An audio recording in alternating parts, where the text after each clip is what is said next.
बढ़ते विधानसभा के बजट सत्र की शुरुआत हंगामेदार हुई है। कार्यवाही की शुरुआत में संपूर्ण 6 छंदों में वंदे मातरम का गायन हुआ। इसके बाद राज्यपाल मंगूभाई पटेल ने अभिभाषण दिया। राज्यपाल के अभिभाषण के दौरान विपक्ष ने हंगामा किया। इसके बाद कार्रवाई मंगलवार तक के लिए स्थगित कर दी गई है। राज्यपाल मंगूभाई पटेल ने अपने संबोधन में सरकार की विकास उपलब्धियों और जन कल्याणकारी योजनाओं से आए हुए बदलावों का जिक्र किया। साथ ही संकल्प पत्र 2023 में किए गए वादों पर अब तक हुए कार्य और फिर आगामी लक्ष्यों की जानकारी दी। सदन में विभिन्न हस्तियों और नेताओं के निधन पर पक्ष विपक्ष के सदस्यों ने श्रद्धांजलि अर्पित की।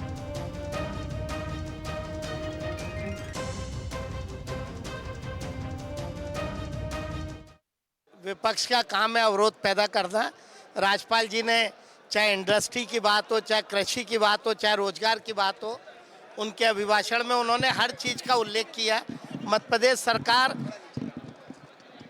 हर मामले में आम जनता के हित में काम कर रही है। उन्हीं सब बातों का जिक्र राज्यपाल महोदय ने किया। विरोध कर रही तो कोई मुद्दों पे विरोध करें, कोई बात नहीं। महामहिम में राज्यपाल महोदय का अभिभाषण हो रहा था, अभिभाषण को पूरा पढ़ने नहीं दिया जा रहा, बीच में विरोध कर रही। कांग्रेस की अनुशासनहीनता स्पष्ट दिखाई दे रही। कांग्रेस एकजुट है नहीं, इधर दिल्ली में विरोध करती है, इधर यह विरोध करती। विरोध के अलावा कांग्रेस के पास है नहीं। कांग्रेस को भारत के संविधान को पढ़ना चाहिए और लोक अधिनियम को कांग्रेस को पढ़ना चाहिए। कांग्रेस की ज्ञान की कमी होती जा रही है।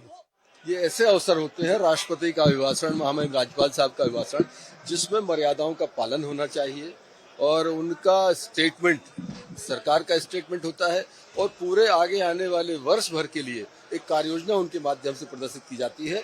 इस महत्वपूर्ण अवसर पर इस तरह की टोका टोकी करना, मुझे लगता है कि मध्य प्रदेश में विकास को लेकर कांग्रेस सजग नहीं है। उनका लक्ष्य है टोका टाकी करो, कार्यवाही बाधित करो। जो काम दिल्ली में राहुल गांधी कर रहे हैं वही उनके जो साथी हैं वो मध्य प्रदेश के अंदर करने की कोशिश कर रहे हैं। पूरे मध्य प्रदेश में पिछले 1 साल में कौन कौन से विकास कार्य किए गए हैं उनका उल्लेख होता है और क्या स्थिति पूरे प्रदेश में है उसकी चर्चा होती है।